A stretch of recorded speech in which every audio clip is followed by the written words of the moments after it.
Okay, so here's the last example for today before you do your worksheet. Remember, your worksheet's going to be a mix of the two tests, so one of the things is trying to decode which type of test you need to do. So here it is. Read through this example.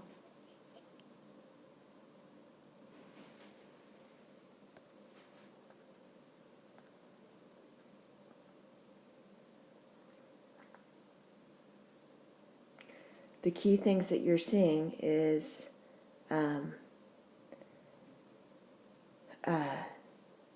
it's also shown changed. So we're looking to see if there's a change in their cholesterol. It's a 2-sample test. We have 2 samples here.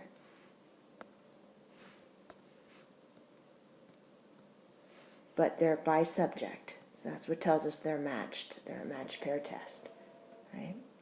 So from here, we're going to write the mean of before is equal to the mean of after, which means the mean difference, if I subtract the two, is equal to 0.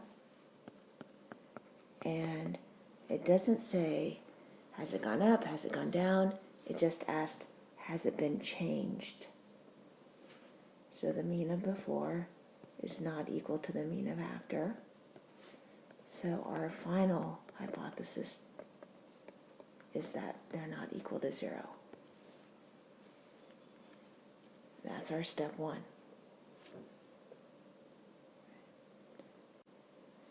If you look at this, remember that alpha is 0.10, and there are 6 people. So step 2 is to find the critical values. It's a 2-tailed test.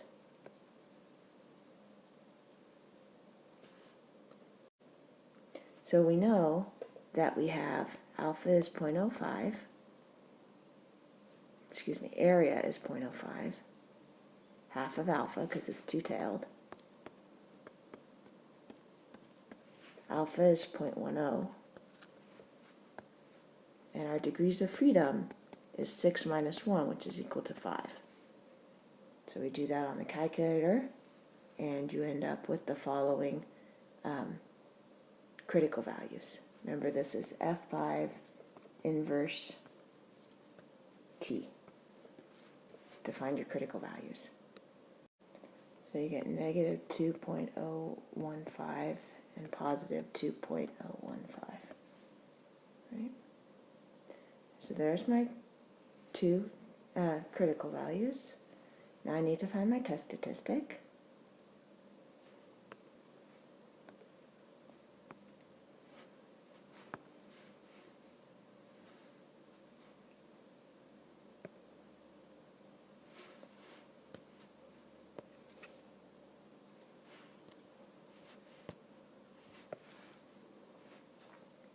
So what we're going to do is we're going to put this into list 1, this into list 2, and then list 3 is going to equal list 1 minus list 2. Since it's not equal, we don't have to worry. Now, there's only 6 numbers here, and I could just do this by hand if I wanted to. 210 minus 190. And it's not that difficult, right? So that would be 20. 235 minus 170. 65. 208 minus 210. Negative 2. 190 minus 188. 2. 172 minus 171. Negative 1. 224 minus 228. 244 minus 228. All right, so I could do this all by hand and not have to enter in list 1, list 2, and sometimes that's easier if the sample sizes are small. So you could definitely do that as well. It's just up to you. But those could be a way to do it as well. And then you could just enter this into your list, and you don't have to enter in list 1, list 2. Your choice. Don't make mistakes here if you're going to do it by hand. So you have your list 3, and then you're just going to choose F6 t-test on your calculator. You have data. Again, the mean difference is 0, so you put 0 there. And then you put list 3 for list. Frequency is 1. Your alternative hypothesis is not equal. Then you hit enter. And you'll come up with a test statistic.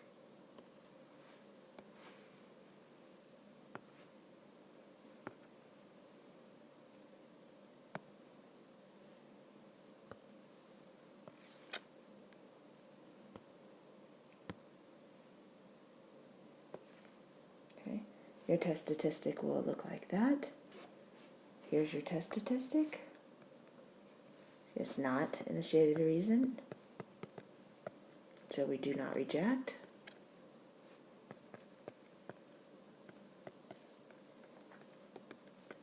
And we say there is no difference between the before and after in the cholesterol. That's our step 5. So you just write that out for step 5.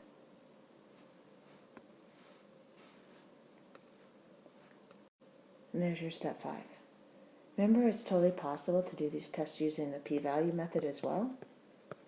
Your calculator gives you a p-value, and all you have to do is ask yourself, is p less than alpha? If yes, reject. That rule never changes, so we can totally do these doing the p-value method as well. All right, with that said, I leave you to do the rest of the worksheet that's on Canvas. Thanks, and I hope nobody gets the flu.